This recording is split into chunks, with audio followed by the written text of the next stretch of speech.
ሰላም ጤና ይስጥልን የተወደዳችሁ የኢሪሳት ቴሌቪዥን ተከታታዮች ለዛሬ ሐምሌ 9 ቀን 2026 የተሰናዱ የረፋድ ዜናዎችን ወደ እናንተ ማድረስ እንጀምራለን። እንድትከታተሉን በአክብሮት እንጠይቃለን።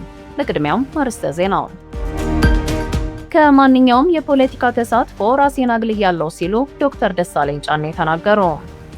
በአዲስ አበባ የቤት ኪራይ ጭማሪ ጣሪያ 11.5 በመቶ እንዲሆን ተወሰነ። የአማራ ክልል እስልምና ጉዳዮች ከፍተኛ ምክር ቤት ከምርጫ ማግስት ዛቻዎች፣ ማስፈራሪያና ግድያዎች እየተፈጸሙ ይገኛሉ ሲል ገለጸ። የሰው ሰራሽ አስተውሎት ቴክኖሎጂ በሕግ እንዲመራ ጥሪ ቀረበ። መርከቦች በሆርሙዝ ወሽመጥ በኩል እንዳያልፉ ማሳሰቢያ ተሰጠ። የአፍሪካ ህብረት ኮሚሽን ሊቀመንበር በሩሲያ አፍሪካ ጉባኤ ላይ እንደሚገኙ ተስፋ እናደርጋለን ሲሉ የሩሲያው የውጭ ጉዳይ ሚኒስትር ገልጸዋል። ፊፋ የአርጀንቲና ደጋፊ አይሾ ስፒድ ላይ ሰንዝሮታል በተባለው የዘረኝነት ጥቃት ዙሪያ ምርመራ ጀመረ። ማንቸስተር ዩናይትድ ጁሊያን ራየርሰንን ለማስፈረም ንግግር ጀመረ። ወደ ዝርዝር ዜናዎቹ እናልፋለን። ቆይታችሁን ከኛ ጋር እንድታደርጉ በአክብሮት እንጋብዛለን። ከማንኛውም የፖለቲካ ተሳትፎ ራሴን አግልያለሁ ሲሉ ዶክተር ደሳለኝ ጫኔ ተናገሩ። የአማራ ብሔራዊ ንቅናቄ አብንን ወክለው ላለፉት 5 ዓመታት በህዝብ ተወካዮች ምክር ቤት ሲሳተፉ የነበሩት ዶክተር ደሳለኝ ጫኔ ከማንኛውም ቀጥተኛ የፖለቲካ እንቅስቃሴ ራሳቸውን ማግለላቸውን አስታውቀዋል። የምክር ቤት አባል የነበሩት ዶክተር ደሳለኝ ይህን ያስታወቁት በፌስቡክ ገጻቸው ላይ ባሰፈሩት ጽሑፍ ነው። በማክሰኞው የምክር ቤቱ ጉባኤ ላይ ጠቅላይ ሚኒስትር አብይ አብረን እንስራ በማለት ላቀረቡልኝ ጥሪና ላሳዩን አክብሮት ከልብ የመነጨ ምስጋናዬን አቀርባለሁ ብለዋል። ከጉባኤው መጠናቀቅ በኋላ ከጠቅላይ ሚኒስትሩ ጋር በነበራቸው የችግኝ ተከላ መርሃ ግብር ላይ በሰባተኛው ዙር ምርጫ በባህር ዳር ከተማ ቢወዳደሩ ኖሮ ብልጽግና ፓርቲ እጩ ላለማቅረብ ወስኖ እንደነበር ዶክተር አብይ ገልጸውልኛል ሲሉ ዶክተር ደሳለኝ ገልጸዋል።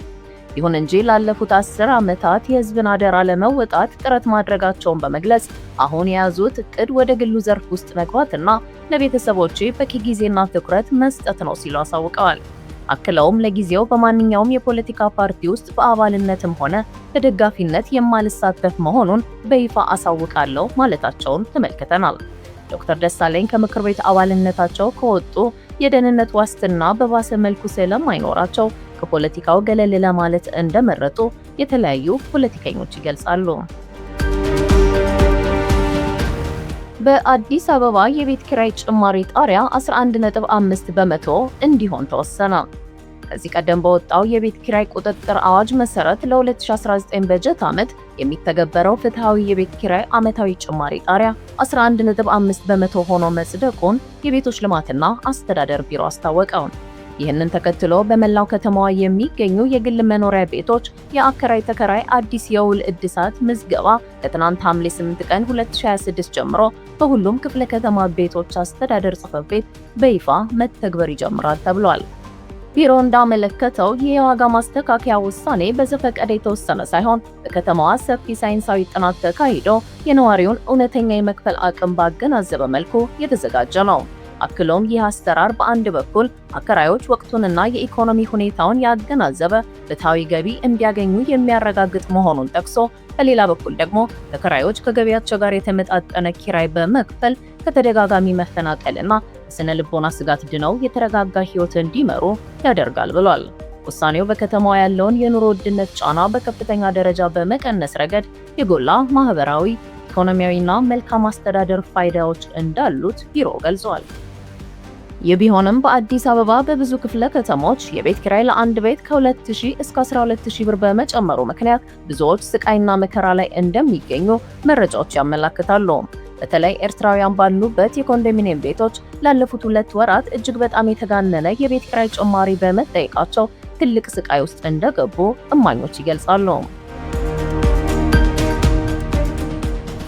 የአማራ ክልል እስልምና ጉዳዮች ከፍተኛ ምክር ቤት ከምርጫ ማግስት ዛቻዎች፣ ማስፈራሪያና ግድያዎች እየተፈጸሙ ይገኛሉ ሲል ገለጸ። የአማራ ክልል እስልምና ጉዳዮች ከፍተኛ ምክር ቤት ከምርጫ ማግስት በተከታታይ ሳምንታት ታስቦበት በሚመስል መልኩ ኢማሞችና የመስጂድ ኻዲሞች ላይ እስከ መኖሪያ ቤታቸው በመሄድ ዛቻዎችና ማስፈራሪያ እየተፈጸመ ይገኛል ሲል ከትናንት በስቲያ ባወጣው መግለጫ ገለጸ። በተጨማሪም የምሽት ሶላት አሰግደው በሚመለሱ ኢማሞችና ሰጋዶች ላይ የተኩስ ሩምታ በመክፈት ግድያዎች እየተፈጸሙ መሆኑን አስታውቋል።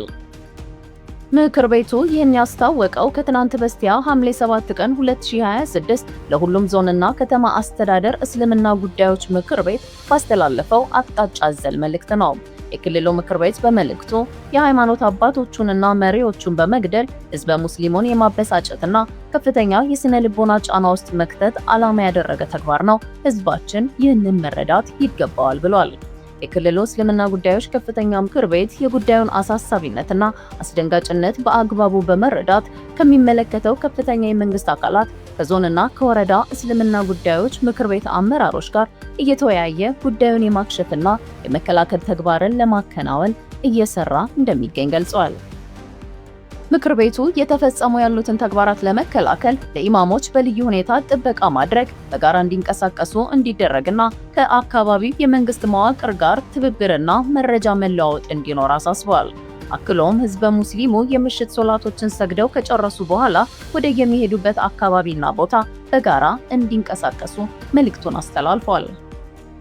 በተጨማሪም ከሌሎች የማንኛውም እምነት ተከታይ የማህበረሰብ ክፍሎች ጋር በትብብር በመከባበርና የተለመደውን ህዝባዊ መስተጋብር በማጠናከር ለሀገር የሰላምና የኢኮኖሚ ግንባታ ስራዎች አስተዋጽኦ የሚያደርጉ ተግባሮች በመላው ሙስሊም ማህበረሰብ ተግባራዊ እንዲደረግ ጥሪ አቅርቧል።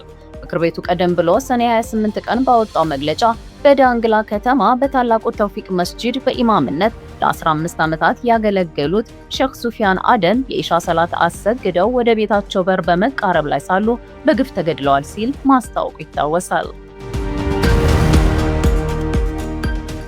የሰው ሰራሽ አስተውሎት ቴክኖሎጂ በህግ እንዲመራ ጥሪ ቀረበ። የተባበሩት መንግስታት ድርጅት ለመጀመሪያ ጊዜ የሰው ሰራሽ አስተውሎት ወይም AI አስተዳደርን የሚመለከት ዓለም አቀፍ ውይይት በዚህ ሳምንት አካሂደዋል። በዚህ ውይይት የሰው ሰራሽ አስተውሎት በተለይም በልጆች ላይ ሊያስከትል የሚችለውን አሉታዊ ተጽዕኖ ለማስቀረት በህግ መመራት እንዳለበት ጥሪ ቀርቧል። ቴክኖሎጂውን ለጦርነት መጠቀምም አሳሳቢ ነው ተብሏል። መርከቦች በሆርሙዝ ወሽመጥ በኩል እንዳያልፉ ማሳሰቢያ ተሰጠ።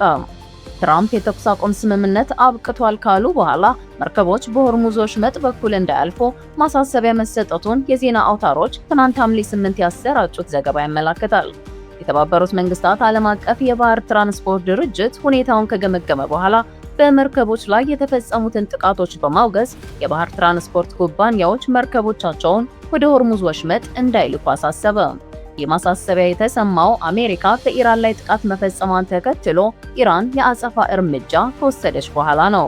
በሆርሙዝ ላይ የተፈጸሙትን ጥቃቶች ተከትሎ በመርከቦች ላይ የሚፈጸመው የግዴለሽነት ጥቃት በድጋሚ የመርከብ ላይ ሰራተኞችን ሕይወት ለአደጋ ማጋለጥ ጀምሯል ሲሉ የድርጅቱ ዋና ጸሐፊ አርሴኒዮ ዶሚኒጌስ ተናግረዋል። የአፍሪካ ህብረት ኮሚሽን ሊቀመንበር በሩሲያ አፍሪካ ጉባኤ ላይ እንደሚገኙ ተስፋ እናደርጋለን ሲሉ የሩሲያው የውጭ ጉዳይ ሚኒስትር ገልጸዋል። የሩሲያው የውጭ ጉዳይ ሚኒስትር ሰርጌይ ላቭሮቭ በመጪው ጥቅምት ወር በሞስኮ በሚካሄደው ሶስተኛው የሩሲያ አፍሪካ ጉባኤ ላይ የአፍሪካ ህብረት ኮሚሽን ሊቀመንበር መሐሙድ አሊ ዩሱፍ በአካል ይገኛሉ ብለው እንደሚጠብቁ ገለጹ።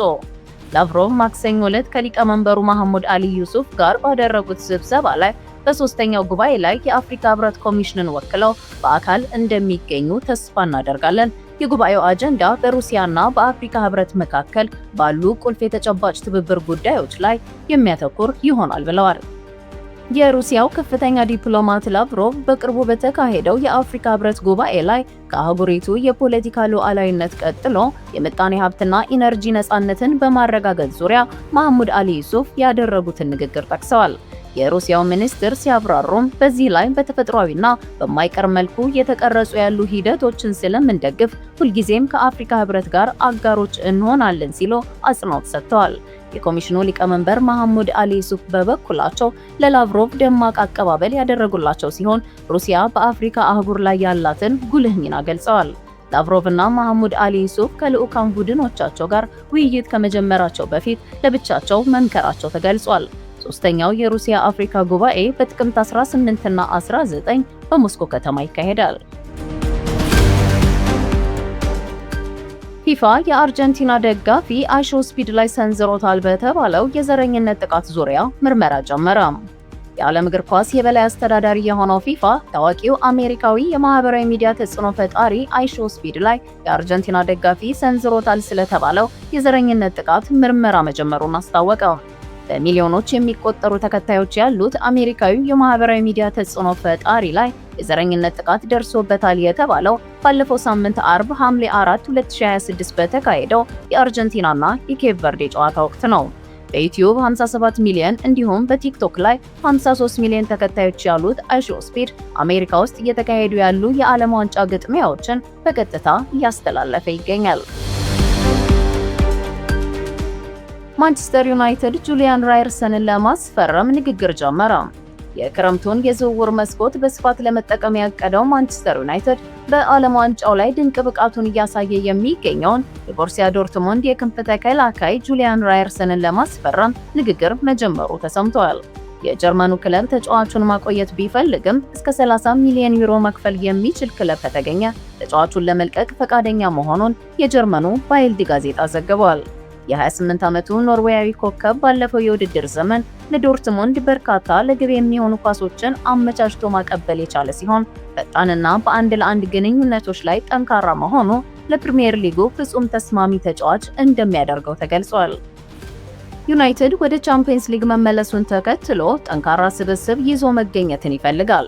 ምንም እንኳን የማይክል ካሪክ ቀዳሚ ትኩረት አማካይ ክፍልን ማጠናከር ቢሆንም በተለይ የካስሜሮን መልቀቅ ተከትሎ በቂ በጀት ከተገኘ የተከላካይ ስፍራውን እንደ ራየርሰን ባሉ ተጫዋቾች ለመሸፈን ይፈልጋል። ከጄደን ሳንቾ ዝውውር ጋር ግንኙነት ያላቸው ማንቸስተር ዩናይትድ እና ቦሩሲያ ዶርትሙንድ በዚህኛው ዝውውር ላይም ስምምነት ላይ ይደርሳሉ ተብሎ ይጠበቃል። በተያያዘ የኦልትራፎርዱ ክለብ የአታላንታውን አማካይ ኤደርሰንን ለማስፈረም ከስምምነት ደርሷል። እንደ አደም ዋርተን እና ካርሎስ ባሌባ ያሉ አማካዮችም በክለቡ የዝውውር እይታ ውስጥ ይገኛሉ። የተወደዳችሁ የኢሪሳት ቴሌቪዥን ተከታታዮች ለዛሬ ረፋድ የተሰናዱ ዜናዎቻችንን በዚሁ አበቃን። በቀጣይ ዜና ሰዓታችን እስከምንገናኝ መልካሙን ሁሉ ተመኘን። ሰላም።